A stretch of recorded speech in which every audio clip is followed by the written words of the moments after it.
السلام عليكم، نتمنىكم تكونوا كاملين بألف صحة وخير. اللهم صل وسلم وبارك على سيدنا محمد. اليوم إن شاء الله غادي نشارك معكم شلاضات البوكيبول صيفية سريعة ومنعشة. أول حاجة غادي ندير في واحد المقلة شوية ديال الزيت البلدية وشوية ديال الثومة مقطعة رقيقة.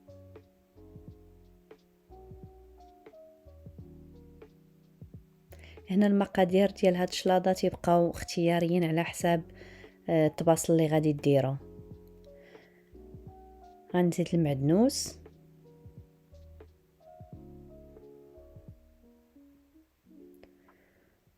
صافي. غادي نحرك هاد الثومه والمعدنوس واحد شويه.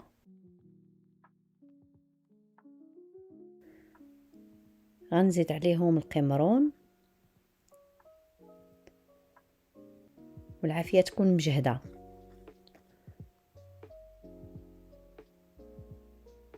غندير شويه ديال الملحه وشويه ديال البزار.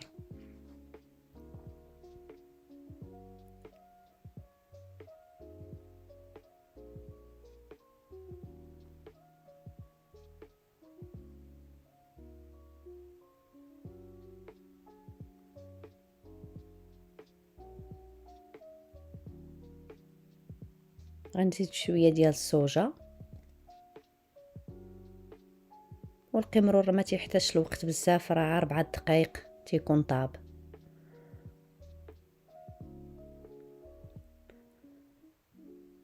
صافي انا ما خليتوش ينشف بزاف، تعمدت نخلي فيه شويه من داك الصلصه تاع الصوجه، ما خليتهاش تنشف باش تنسقي به داك الروز تيجي زوين.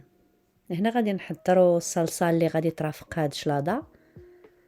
غندير الكاتشوب والمايونيز والسودانيه اللي مرقده في زيت البلديه. انا هاد السودانيه مرقده في زيت بلديه تنشريها، تتباع في المحلات الاسيويه. هنا عندي الروز بسمتي،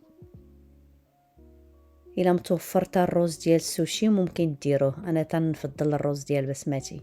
غادي نغسلو مزيان ونشللو واحد 2 خطرات صافي، وغادي نديرو يطيب مع شويه ديال الملحه.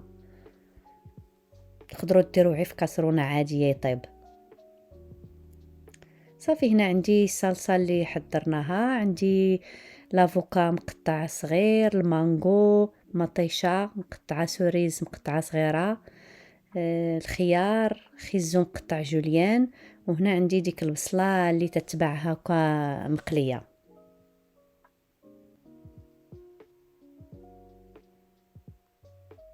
صافي من بعد ما طاب الروز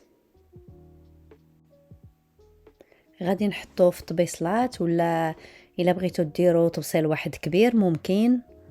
انا درت كل واحد حطيت ليه طبسيلو. غادي ندير من الصوص فوق الروز، كتروا منها شويه باش تجيكم شلاضه بنينه.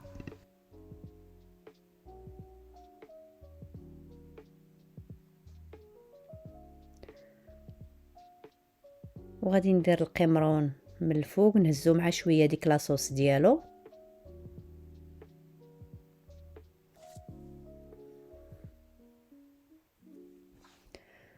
والخضار والفواكه هنا راه تتبقى اختياريه، كل واحد تيدير داكشي اللي متوفر عنده.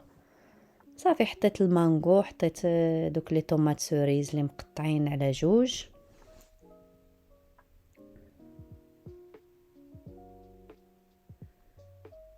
وخيزو اللي مقطع جوليان،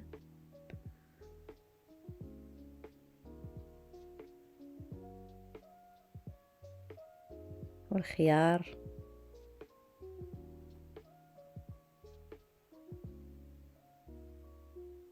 والافوكا.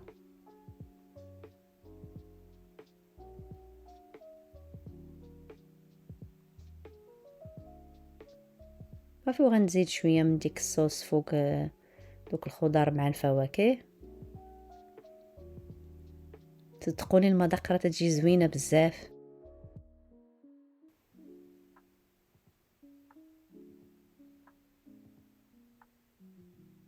وندير شويه ديك البصله اللي كارمه من الفوق. اللي ما عندوش هاد البصله كارمه وبغى يدير بصله خضاريه من الفوق ممكن. يقطعها طريفات صغار. تنتمنى هاد الوصفه تعجبكم. شكرا على المشاهده، وتا الفيديو الجاي ان شاء الله.